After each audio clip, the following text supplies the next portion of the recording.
Okay, so before diving into your character's journey, I would encourage you to ask yourself, what are you trying to say about the human condition?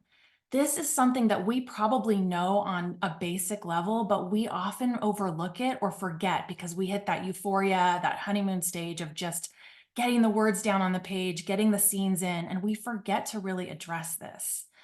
So I could give you some examples, and I actually would love for you guys to pop something into the chat if something's coming to mind, but it could be something as simple as man has the capacity to change, or underneath it all, human beings are kind.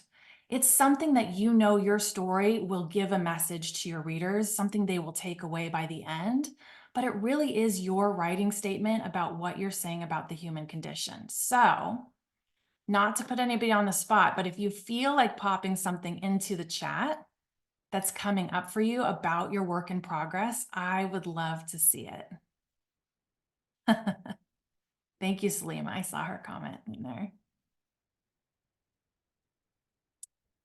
It could be something around community. Oh, here, perfect time. Community can bring out the best. That's perfect. I love that. You're allowed to change your mind. Ooh, I like that.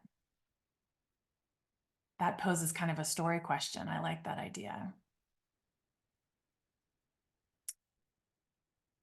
Yeah, and if you haven't thought about this, I would just make a note of it to come back to it later and see if you can challenge yourself to answer this. And then once you do have it, keep it in your workspace because it will, when you do feel stuck, it will actually inform you writing forward. And you can say, oh, did I address this in my scenes? Did I address this in the arc of change? And really make sure that you feel like it represents your story. Okay, some other people are adding here, it's okay to be different. You always have choice. Great. Awesome, you guys. Thanks for sharing that. Okay, you can't undo the wrongdoing. Um, you can't undo the wrongdoing, maybe some against others, but you can do the best. Oh, done against others. Sorry. You can't undo the wrongdoing done against others, but you can do the best to make it right. Oh, that's interesting.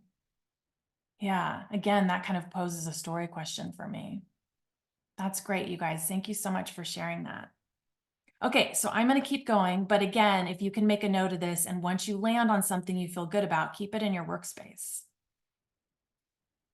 Okay, and like I said, this will actually inform both your character's arc of change as well as your individual scenes. So next, I would encourage you to ask yourself, what are your protagonist's beliefs and misbeliefs? In other words, how do they view the world around them? And I know that you guys are probably familiar with these terms, the beliefs and misbeliefs, but I'm going to push you a step further and make sure that you've really sort of written it out somewhere. Misbeliefs we've heard about before, right? It's a great concept from Lisa Cron's book, The Story Genius. And that is, for anyone that's unfamiliar, I'll just repeat myself repeat, maybe what you've heard before is, let's say we have a character named Sarah, and she believes that falling in love is going to weaken her. So she's going to assume she's going to go through her whole story without falling in love because probably her backstory is either herself or someone close to her in her life has fallen in love and bad things happen to them and they were put in a vulnerable position, and she promises she's never going to let that happen to her. Well, of course, we as writers know that we want to push Sarah through the story and have her misbeliefs challenged. We want her to go over obstacles and learn lessons. So of course, probably she will fall in love, and the reader will see that it actually strengthened her and her misbelief was proven wrong. So that's just a really quick example for those of you that aren't familiar with that concept. And the beliefs is something that I find writers don't think about. And I certainly didn't when I first started writing.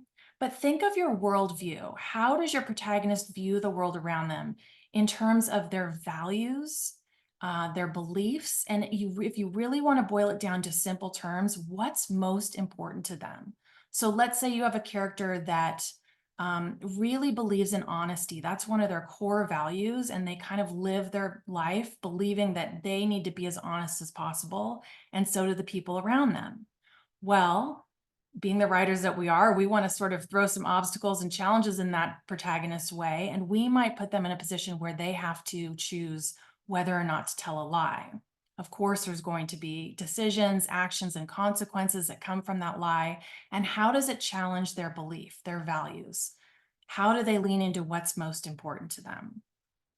So, yeah, I think that some people are writing in the chat. Sounds like you guys are familiar with this. So it's just something good to remember. And again, I always encourage people, once you land on the answers that you feel good about, keep them in your workspace because they will help you when you're feeling stuck. You can return to this and see if your scenes actually reflect your answers.